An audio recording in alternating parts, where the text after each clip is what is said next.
বাৰু ব'লা এতিয়া প্ৰথমতে আমি ৰেষ্টুৰেণ্টলৈ যাওঁ লাঞ্চ কৰিম তাৰপিছত আমি লং ড্ৰাইভতো যাম হ'ব তোমাক ঘৰত থৈ মই অফিচো যাব লাগিব এদিন অফিচ নগ'লে একো নহয় দিয়াচোন ডাঙৰ দাদা দেখোন আছে অফিচত সেইকাৰণে আজি তুমি মোৰ লগত থাকা নহ'লে এনেকুৱা চান্স কিন্তু আমি বাৰে বাৰে নাপাওঁ অ' আৰু ঘৰৰ পৰা যদি কোনোবাই ফোন কৰে ক'বা যে মোৰ এক্সাম শেষেই হোৱা নাই অ'কে ব'লা সোনকালে যাওঁ ব'লা ব'লা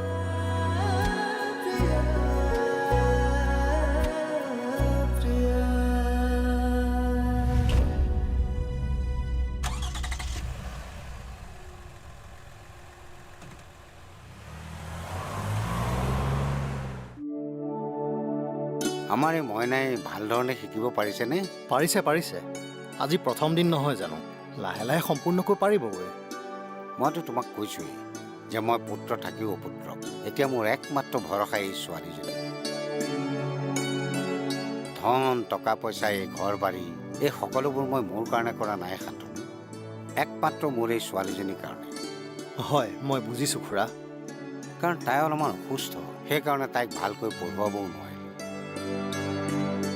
মই বা মাক এই পৃথিৱীখনৰ পৰা গুচি যোৱাৰ পিছত তাই কেনেকৈ খাব কেনেকৈ চলিব সেইবোৰ চিন্তা কৰি এই ধন টকা পইচা ঘৰ বাৰী এই সকলোবোৰ কৰিছোঁ যাতে আমি নাথাকিলেও তাই জীৱনত কেতিয়াও কোনো কষ্ট নাপায় হয় খুৰা এয়া আচলতে এজন পিতৃৰ নিজৰ সন্তানৰ প্ৰতি থকা চিন্তা আৰু দায়িত্ববোধ হয় মই আৰু একো নিবিচাৰোঁ এই গাঁওখনতেই অতি সহজভাৱে জীৱন যাপন কৰিয়েই মই বৰ ভাল পাওঁ যান্ত্ৰিকতাৰ পৃথিৱীখন মই একেবাৰেই বেয়া পাওঁ এই চাৰিবেৰৰ মাজত সুন্দৰকৈ সাধাৰণভাৱে জীৱন যাপন কৰিয়েই মই ভাল পাওঁ সেয়া আপোনাৰ ভাৱ ভাষা আৰু কৰ্মৰ মাজেৰে বুজিব পাৰিছোঁ খুৰা আৰু সেইবাবে হয়তো খুব কম সময়ৰ ভিতৰতে আপুনি মোৰ আপোন হৈ পৰিছে শান্তনু হয় গতিকে আপোনাৰ মৰমৰ ছোৱালীজনীক মোৰ সাধ্য অনুসাৰে শিকাই বুজাই লোৱাটো মোৰ দায়িত্ব আৰু আপুনি যি বিশ্বাসেৰে মোক এই দায়িত্ব অৰ্পণ কৰিছে সেই দায়িত্ব মই অতি নিষ্ঠা সহকাৰে পালন কৰিম ধন্যবাদ শান্তনু ছাত্ৰী হিচাপে এতিয়া মাইনাৰ দায়িত্ব কিন্তু সম্পূৰ্ণ তোমাৰ কাৰণ তাই অসমৰ সাংস্কৃতিক জগতখনত কিবা এটা কৰক সেইটোৱে মই বিচাৰোঁ তাইৰো এইবিলাকত বৰ ৰাপ সৰুতে তাইৰ অসুস্থতাৰ কাৰণে মই তাইক খুব ভাল ধৰণে শিক্ষা দিব নোৱাৰিলোঁ কিন্তু এতিয়া মই জীয়াই থাকোঁতেই মাইনাই মোৰ সপোনবোৰ পূৰণ কৰক য'ত তুমি তাইক সহায় কৰিব লাগিব নিশ্চয় খুৰা মই মাৰ্মেডীৰ বাবে সকলোখিনি কৰিম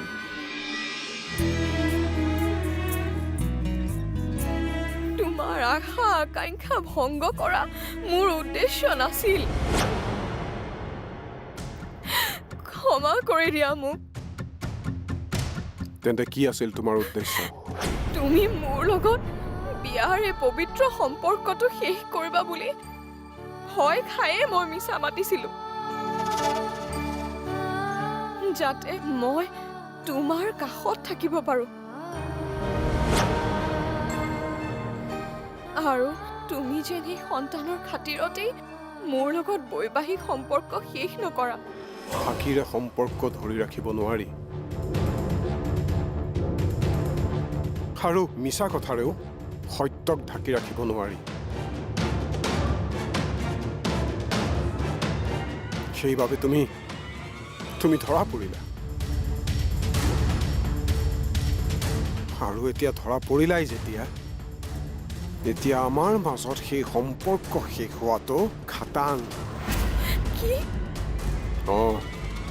কাৰণ মই এতিয়া তোমাক বেয়া পোৱাই নহয় ঘৃণা কৰোঁ ঘৃণা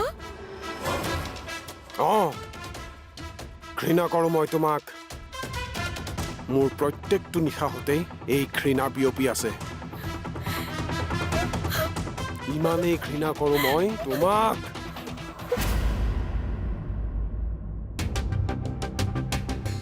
ক্ষমা কৰি দিয়ক মোক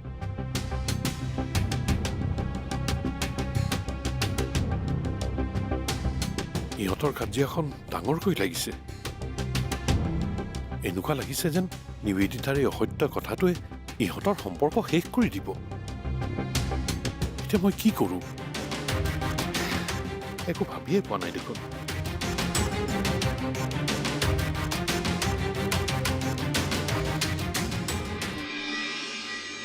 আজি কিমান দিনৰ মূৰত বাহিৰত লাঞ্চ কৰিলো ন? আগতে আমি এইখিনি ঠাইত ৰৈ কিমান যে মনৰ কথা পাতিছিলোঁ।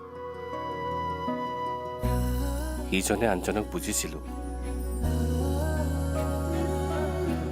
একেলগে সপোনৰ সংসাৰ কৰিম বুলি ভাবিছিলোঁ। সেইখনে আমাৰ বাবে এখন সপোনৰ সংসাৰ আছিল। আৰু আজি আমি বাস্তৱত সংসাৰ কৰি আছোঁ। কিন্তু সেই সপোনৰ সংসাৰখন বেছি সুন্দৰ আছিল শ্যাম, অদিতি, য'ত মই তোমাৰ প্ৰেয়সী আছিলোঁ। মানে ৰাধা কৃষ্ণ। কিন্তু আজি মই ৰাধা নহয়, কৃষ্ণৰ পত্নী ৰুক্মিণীহে। সেইকাৰণে হয়তো মই ৰাধাৰ দৰে হাঁহিব নোৱাৰা হ'লো, নাচিব নোৱাৰা হ'লো। অদিতি, তুমি এয়া কি কৈ আছা? মই ঠিকেই কৈছোঁ শ্যাম। যেতিয়া মই তোমাৰ প্ৰেয়সী আছিলোঁ, তেতিয়া তোমাৰ ঘৰখনৰ কাৰণে মই আপোন আছিলোঁ, বৰ মৰমৰ আছিলোঁ। কিন্তু আজি মই পৰৰ হৈ পৰিছোঁ। সেনেকৈ নকবা অদিতি। ক'বলৈ বাধ্য হৈছোঁ শ্যাম, কাৰণ আজি মোৰ মা জীয়াই থকা হ'লে মায়ে মোক পঢ়িবলৈ কৈ নিজেই পাকঘৰত কাম কৰি থাকিলে হয়। মোক যে কিমান ভাল ভাল বস্তু ৰান্ধি খুৱালে হয়। পৰীক্ষা দিবলৈ অহাৰ আগত মূৰত হাত থৈ আশীৰ্বাদ দিলেহেঁতেন। মই খং কৰিলেও অভিমান কৰিলেও মায়ে মোক অৱশেষত মৰমৰ মাত এষাৰ মাতিলেহেঁতেন। কিন্তু এই ঘৰখনত মই এষাৰ মৰমৰ মাতৰ কাৰণে হাবাথুৰি খাই ফুৰো। হয়তো সেইটো খঙতে মই জেদী আৰু স্বাৰ্থপৰো হৈ পৰিছো। তুমি মোক ভুল নুবুজিবা শ্যাম।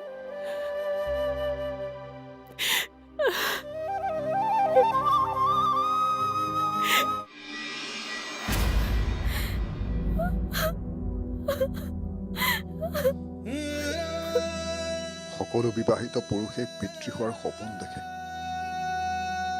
সন্তানক কোলাত লৈ ডাঙৰ কৰিব, এদিন এখোজ দুখোজকৈ খোজ কাঢ়িবলৈ শিকাব, এদিন হাতত ধৰি স্কুললৈ লৈ যাব। কিন্তু তুমি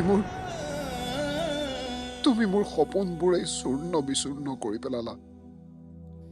মই ডিভোৰ্চৰ একো উপায় বিচাৰি নাপায়হে তাৰ বাবে তুমি এই ৰাস্তা চিন্তা কৰিলা। তাৰ পিছৰ পৰিস্থিতি কি হ'ব এবাৰো ভাবি নাচালা তুমি? দাদা। তোমালোকৰ ৰুমলৈ এনেকে সোমাই অহাৰ বাবে বেয়া নাপাবা। জেঠাল হৈ ভাই আৰু ভাই বোৱাৰীৰ মাজত কথা কোৱাৰ কাৰণেও বেয়া নাপাবা। তোমালোকে ইমান জোৰকে চিঞৰ বাখৰ কৰিছা, মই ড্ৰয়িং ৰুমৰ পৰা শুনিছো। আৰু অকল ময়ে নহয়, ওচৰৰ মানুহেও শুনিছে।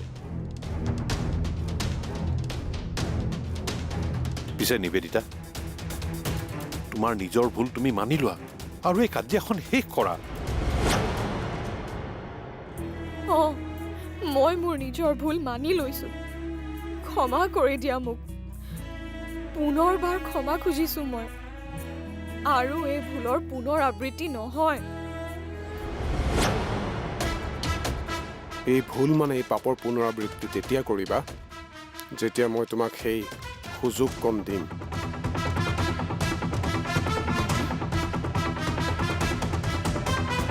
মানে তুমি আৰু এইখন ঘৰত থাকিব নোৱাৰা।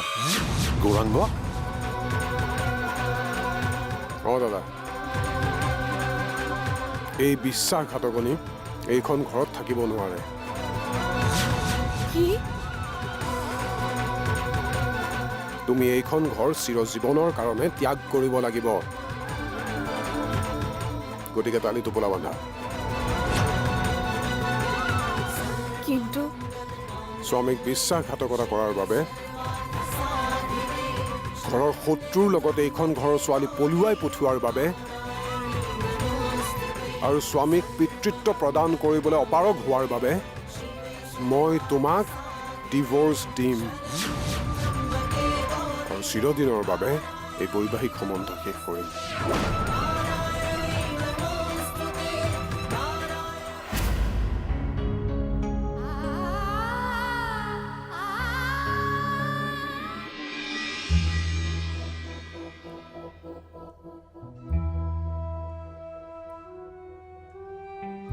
ছাৰ ডাটাখিনি ঠিকে আছে নহয়? মই ওপৰে ওপৰে চকু ফুৰাই দিছোঁ, চব ঠিকে আছে। বাকী তুমি কৰিছা যেতিয়া ঠিকেতো হ'বই। Thank you sir. Welcome. Sir কথা এটা সুধোঁ? চিয়'ৰ, সোধা। আজি আপোনাক মনটো মাৰি থকা যেন লাগিছে, কিবা হৈছে নেকি? সেইবোৰ বহুত কথা। ছাৰ আপুনি ইচ্ছা কৰিলে মোক সকলো কথা ক'ব পাৰে, মোক আপুনি বিশ্বাস কৰিব পাৰে ছাৰ। আৰু সেইদিনা আপোনালোকৰ ঘৰত কৰা মোৰ ব্যৱহাৰখিনিৰ বাবে পুনৰবাৰ চৰি। কিন্তু সেইবোৰ কথা ধৰি নাথাকি এতিয়া আপুনি সকলো কথা শ্বেয়াৰ কৰিব পাৰে, যাতে মই আপোনাক মেণ্টেলি ছাপোৰ্ট কৰিব পাৰোঁ। তুমি যে মোক এইখিনি কথা কৈছা, মোৰ বাবে সেয়াই যথেষ্ট।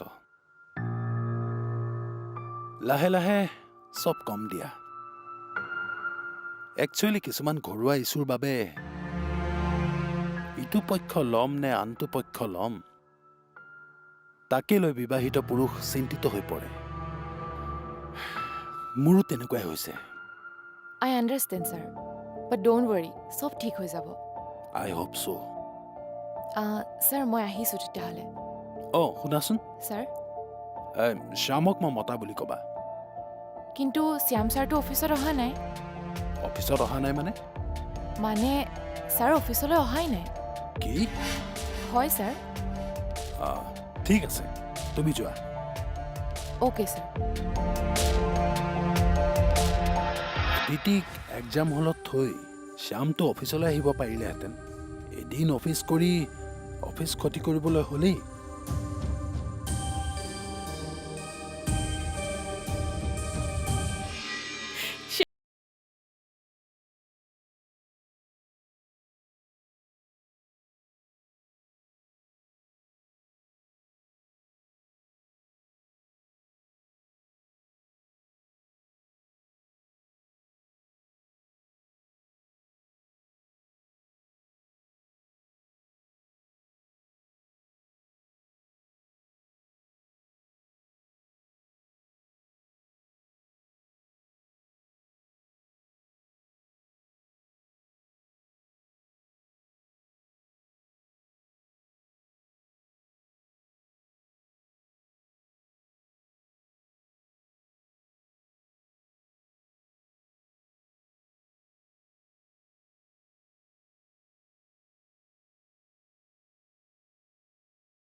কাৰণে সম্ভৱ হৈছে।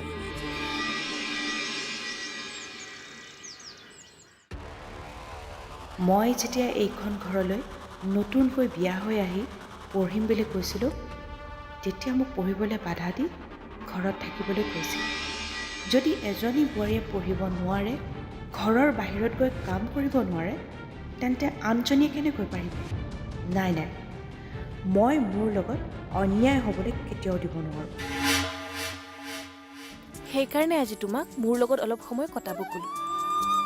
ঘৰৰ পৰা নিলগত মুকলি ঠাই এখনত, য'ত আমাৰ বাহিৰে আন কোনো নাথাকে, কোনো ডিষ্টাৰ্বেঞ্চ নাথাকে।